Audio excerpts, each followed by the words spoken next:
बिस्मिल्लाहिर्रहमानिर्रहीम। अस्सलाम वालेकुम स्टूडेंट्स, क्या हाल हैं जी। अल्लाह से दुआ करता हूँ कि आप सब खैरियत से होंगे। स्टूडेंट्स, आज हम math countdown book 6 exercise 7C जो है वो स्टार्ट करने लगे हैं। तो स्टूडेंट्स, अपने टॉपिक में जाने से पहले आपसे रिक्वेस्ट करूँगा कि अगर आपने मेरा चैनल सब्सक्राइब नहीं किया तो मेरे चैनल को सब्सक्राइब करें और साथ में बेल आइकन को प्रेस करें ताकि मेरी हर आने वाली वीडियो आप तक पहुँच सके। स्टूडेंट्स, अगर वीडियो अच्छी लगे तो उसे लाइक और शेयर ज़रूर किया करें। तो चलते हैं आज के टॉपिक की तरफ। हमारा टॉपिक है जी प्रॉफिट एंड लॉस। तो डेली लाइफ में आपको पता है, जब हम बिज़नेस करते हैं, कुछ चीज़ों को ख़रीदते हैं फिर बेचते हैं, तो हमें या तो क्या होता है, प्रॉफिट होता है या लॉस होता है। तो इसकी डेफिनेशन कुछ पढ़ते हैं कि कॉस्ट प्राइस क्या होती है, सेल प्राइस क्या होती है। The cost price is the price at which a seller boys a goods. Cost price वो होती है जिस पे कोई बंदा कोई चीज़ खरीदता है, उसको हम कहते हैं कॉस्ट प्राइस।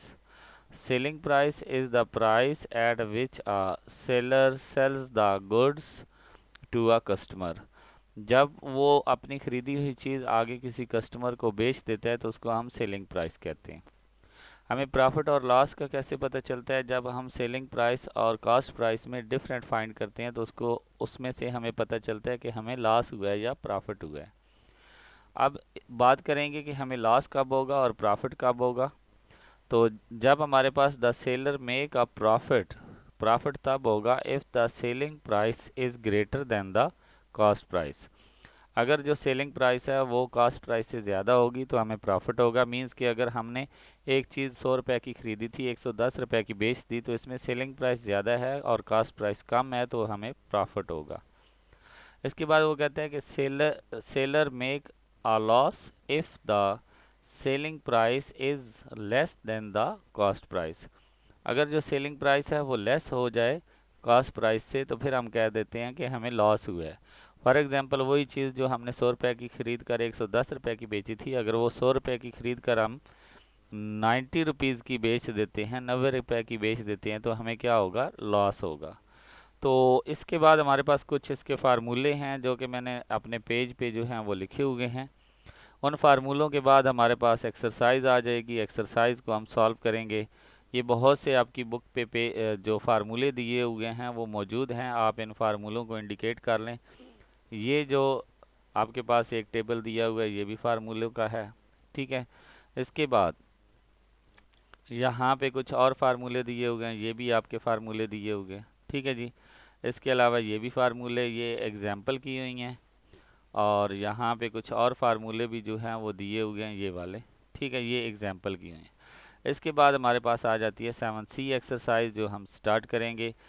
तो अभी चलते हैं अपने रजिस्टर पे और कुछ फार्मूले आपसे डिस्कस करते हैं जी। प्रॉफिट एंड लॉस, इसमें जो कॉस्ट प्राइस होती है उसको हम CP से शो करते हैं और जो सेलिंग प्राइस होती है उसको हम SP से शो करते हैं, ठीक है जी। अगर हमारे पास सेलिंग प्राइस कॉस्ट प्राइस से बड़ी हो तो हम उसे प्रॉफिट कहते हैं। तो हम सेलिंग प्राइस में से कॉस्ट प्राइस माइनस कर लेते हैं तो हमारे पास प्रॉफिट आ जाता है। अगर आपने प्रॉफिट परसेंट निकालना है तो जितना आपको टोटल प्रॉफिट हुआ है उसको डिवाइडेड बाय कॉस्ट प्राइस करें और मल्टीप्लाई 100% कर दें तो आपके पास क्या आ जाएगा? प्रॉफिट परसेंट आ जाएगा।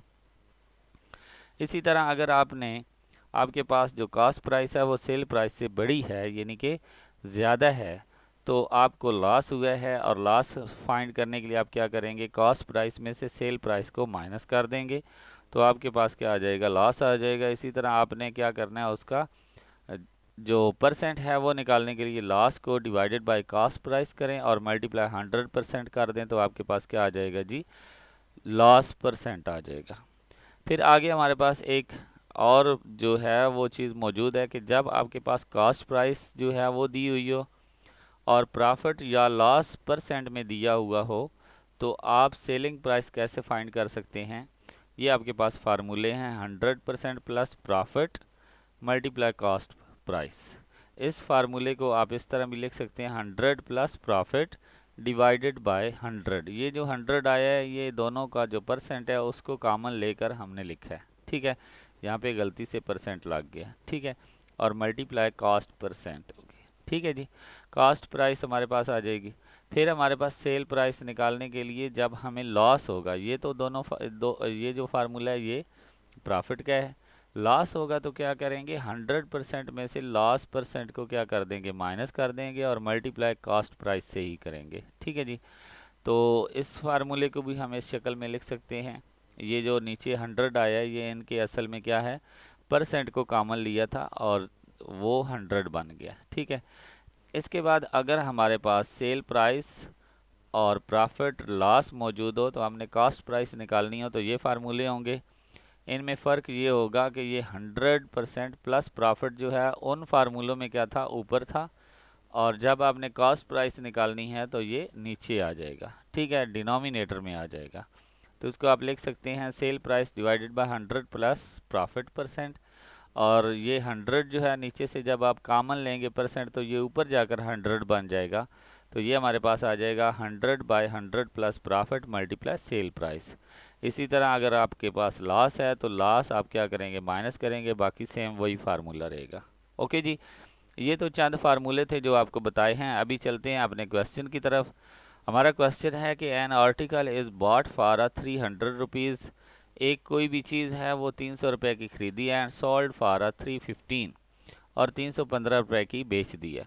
Find the profit and the profit percent. हमने प्रॉफिट भी फाइंड करना है और प्रॉफिट परसेंट भी फाइंड करना है। ठीक है जी। तो ये फर्स्ट क्वेश्चन है हमारे पास कॉस्ट प्राइस है जी 300 रुपीज़ और सेल प्राइस है 315। तो अब यहाँ पे देखें कि जो सेल प्राइस है वो कॉस्ट प्राइस से बड़ी है तो हमें प्रॉफिट हुआ है। प्रॉफिट निकालने के लिए सेल प्राइस में से कॉस्ट प्राइस माइनस कर देंगे तो हमारे पास प्रॉफिट आ जाएगा 15 रुपीज़। अब आपने इसका परसेंट में निकालना है तो परसेंट का फार्मूला है profit by cost price multiply 100%। Profit हमें हुआ 15 और कॉस्ट प्राइस हमारे पास है 300 मल्टीप्लाई 100%।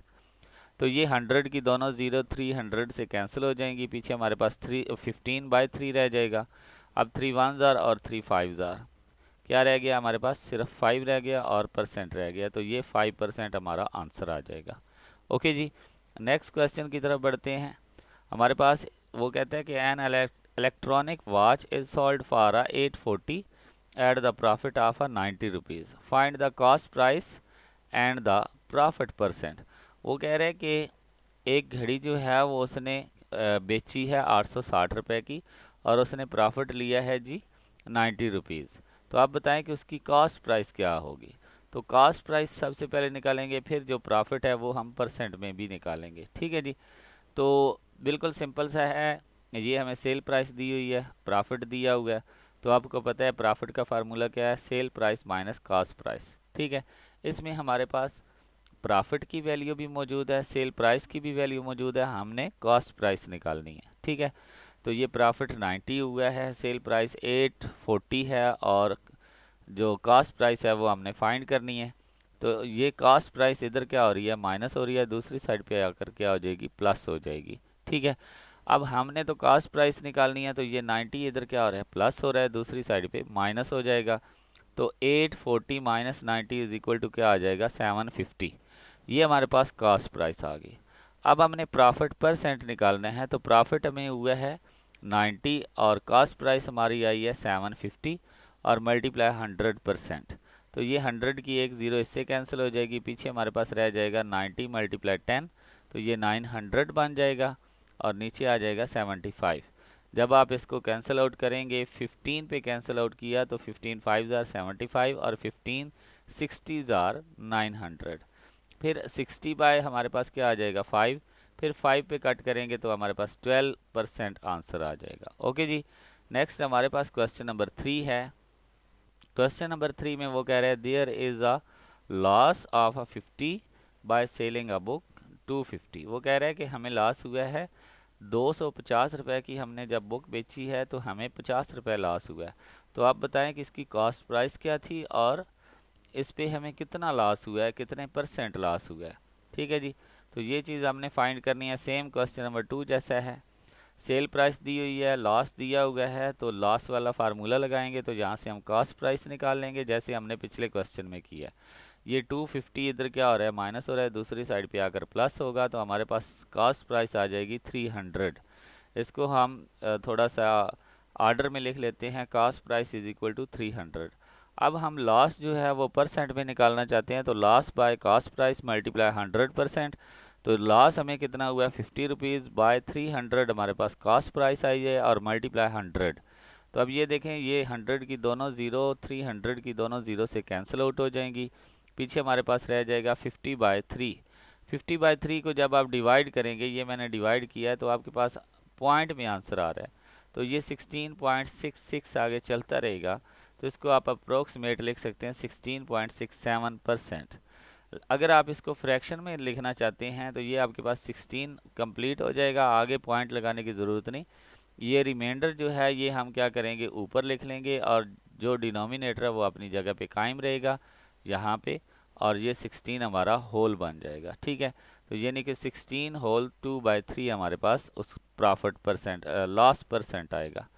नेक्स्ट हमारे पास है जी क्वेश्चन नंबर 4।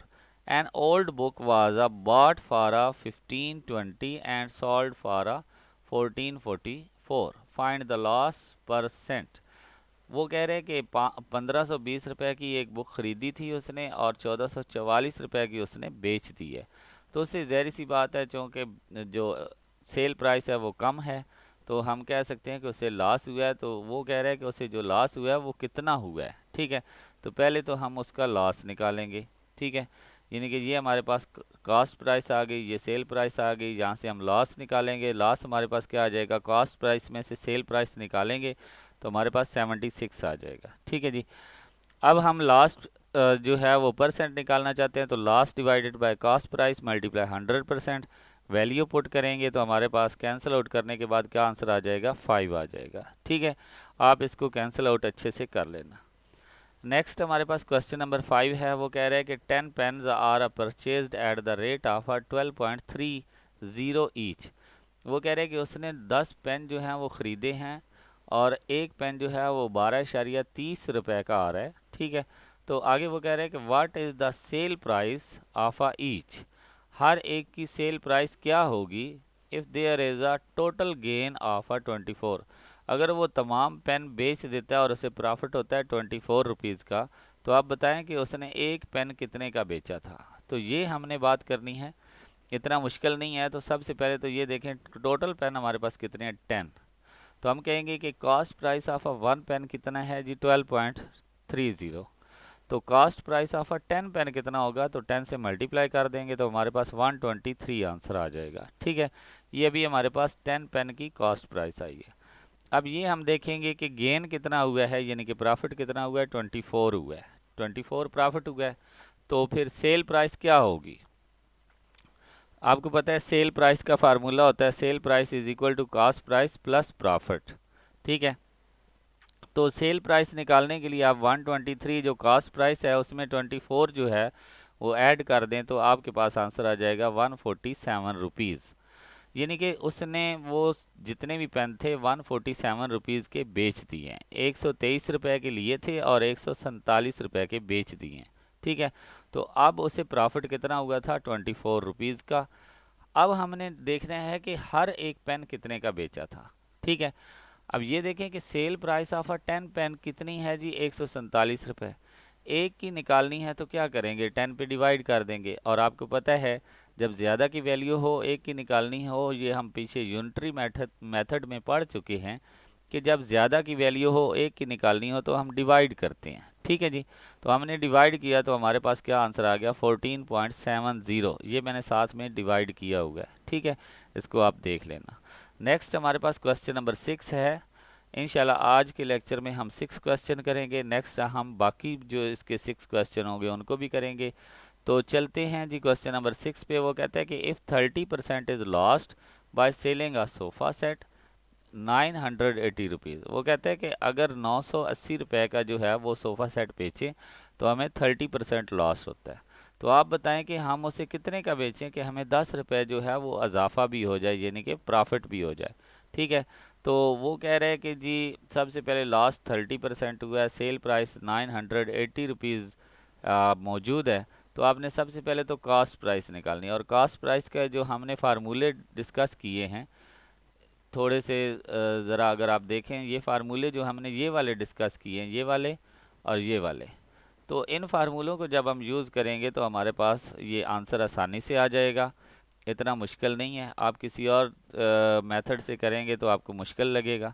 ठीक है, तो ये हमारे पास कास्ट प्राइस का फार्मूला है 100/100 माइनस लास्ट, क्योंकि साथ में लास्ट दिया हुआ है तो माइनस करेंगे, मल्टीप्लाई सेल प्राइस। ठीक है जी, जब वैल्यू पुट करेंगे तो 100/100 माइनस 30 मल्टीप्लाई 980, तो ये हमारे पास कैंसिल आउट करने के बाद क्या आंसर आ रहा है 1400 रुपीज़।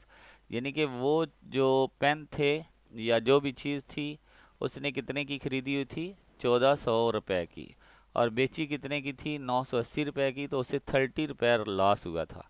अब वो चाहता है कि मैं इन चीज़ों को अगर बेचूं तो मुझे 10 रुपये प्रॉफिट हो जाए, तो ये 10 रुपीज़ प्रॉफिट है और कास्ट प्राइस भी दी हुई है।